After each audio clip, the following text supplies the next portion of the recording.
Hello दोस्तों, स्वागत है आप सभी का एक बार फिर से हमारे YouTube चैनल ज्ञान स्टार प्लस में। तो दोस्तों, आज हमने कमेंट चुना है प्रकाश वैष्णव जी का।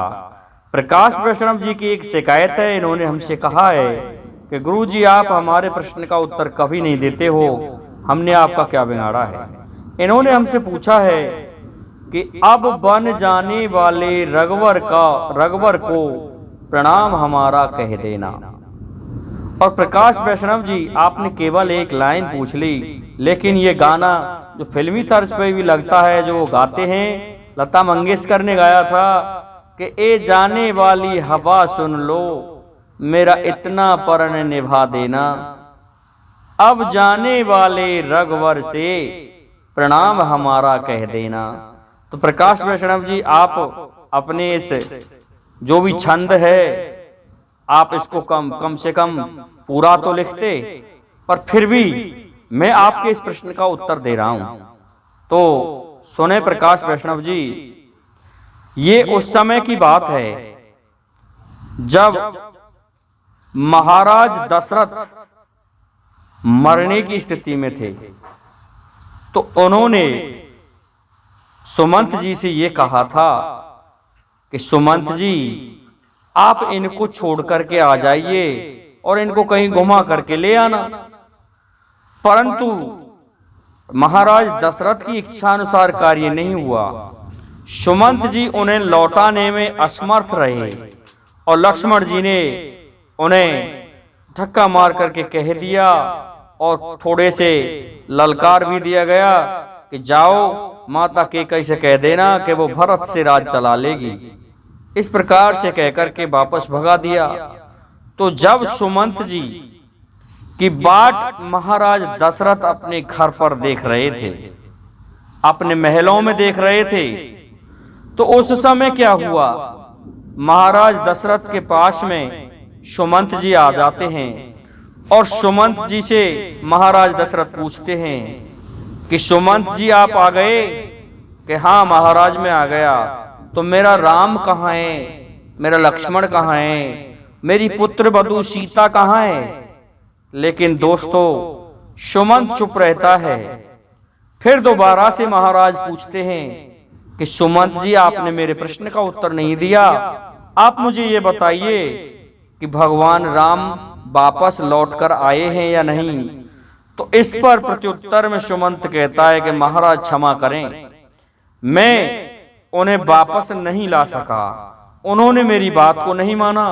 मैं उनको घुमाता रहा, लेकिन वो तो गंगा जी को पार करके और पल्ली पार वापस चले गए और उन्होंने तो वन जाने की ठान ली, वो तो वन में ही चले गए। महाराज मुझे क्षमा करें। इस बात को सुनकर के राजा दशरथ बिलखने लगते हैं और सुमंत जी से कहते हैं कि सुमंत जी, अब बन जाने वाले रघुवर को प्रणाम हमारा कह देना। ए सुमंत जी सुनो, मेरा इतना प्रण निभा देना। तो प्रकाश वैष्णव जी, ये बात इस जगह की है जो कि रामायण में बड़े सुंदर ढंग से वर्णित है। गोस्वामी तुलसीदास जी ने भी वर्णन किया है। और दूसरी जगह, एक जगह और भी लगाई जा सकती है प्रकाश वैष्णव जी, ये दूसरी जगह लगाई जा सकती है। कहां पर पहुंचते हैं हम? उस जगह जहां पर भगवान राम विलाप कर रहे थे और लक्ष्मण जी को शक्ति लग जाती है। तो हनुमान जी सरजीवन बूटी लेने जाते हैं, संजीवनी बूटी।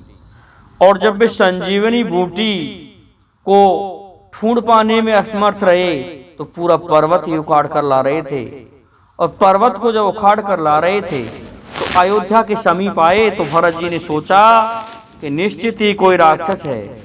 तो उन्होंने अपना बिना फर का तीर चला दिया, जिससे हनुमान जी गिर पड़े और पर्वत भी गिर पड़ा। तो हनुमान जी मूर्छित अवस्था में भी राम राम कह रहे थे। जब हनुमान जी वापस बैठे हुए तो उन्होंने देखा कि उनके समक्ष भगवान राम खड़े हुए। तो उनको एक भ्रांति हुई कि ये राम हैं, लेकिन वो भरत जी थे।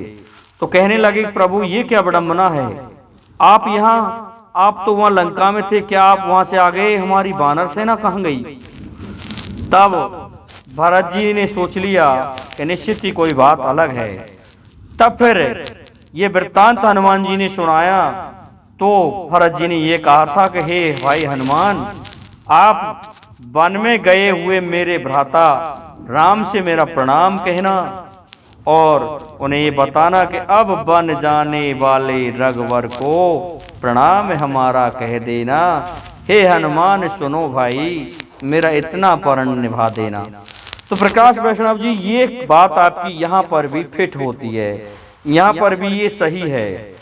तो मैं समझता हूँ आप मेरे इस वीडियो में दिए गए उत्तर से संतुष्ट हो गए होंगे। इसलिए मेरे समस्त श्रोतागणों से, सब्सक्राइबर बंधुओं से एवं जो भी मेरे चैनल को देखते हैं उन सभी से निवेदन है कि आप मेरे इस वीडियो को लाइक, शेयर और सब्सक्राइब जरूर कर दें। साथ ही बेल आइकन को भी प्रेस कर दें, जिससे कि आने वाले वीडियो का नोटिफिकेशन आप तक पहुंचता रहे। जय हिंद, जय भारत। और प्रकाश वैष्णव जी, आपसे एक निवेदन और है, केवल आप एक लाइन ना लिखें, कम से कम 2 लाइन जरूर लिखा करें, जिससे कि हमारा भी टाइटल जो बनता है वो ठीक बन जाए। कम से कम 80 शब्द तो हो ही जाएं। तो आज के लिए इतना ही काफी। जय जय श्री राधे, जय जय श्री राम।